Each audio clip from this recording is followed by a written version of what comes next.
টি-20 বিশ্বকাপের পঞ্চম ম্যাচে মুখোমুখি হয়েছিল আফগানিস্তান এবং উগান্ডা। উগান্ডারে পাইয়া আফগানিস্তান একদম টুলুদুনু পিটানি দিচ্ছে। Opening partnership 154, second highest in টি-20 ইন্টারন্যাশনাল ম্যাচ।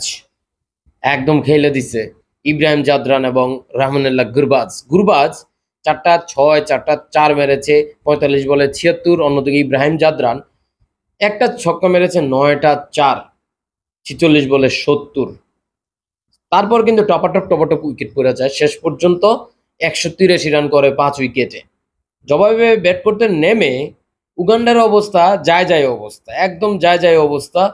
মানে উইকেট কাছায় নিয়ে গেল ফজল হক ফারুকী। ফজল হক ফারুকী টোটাল 18টা ডট বল দিয়েছে, 4 ওভার করেছে। 24 বলের মধ্যে ধরেন যে 18 বল ডট, মাত্র 5 উইকেট, সরি মাত্র 9 রান দিয়েছে, 5 উইকেট পেয়েছে। অন্যদিকে রশিদ খান আজকে 2 উইকেট পেয়েছে 4 ওভারে 12 রান দিয়ে।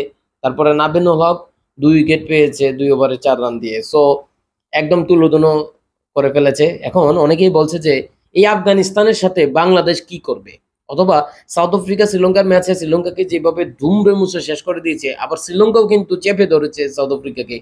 এখন সাউথ আফ্রিকা এবং শ্রীলঙ্কার সাথে বাংলাদেশ কেমন করে, এটা নিয়ে অনেকের মনে প্রশ্ন উঠেছে। বাংলাদেশ কি তাহলে খুব তাড়াতাড়ি অলআউট হয়ে যাবে? আমার কাছে মনে হয় না বাংলাদেশ ওই রকম ম্যাচ খেলবে। হয়তো বাংলাদেশের সময় খারাপ যাচ্ছে, তবে বাংলাদেশ চাইবে কামব্যাক করতে। এখন শ্রীলঙ্কার সাথে ম্যাচে কি হয় সেটাই এখন দেখার বিষয়। আপনারা কিভাবে দেখছেন জানাবেন কমেন্টে।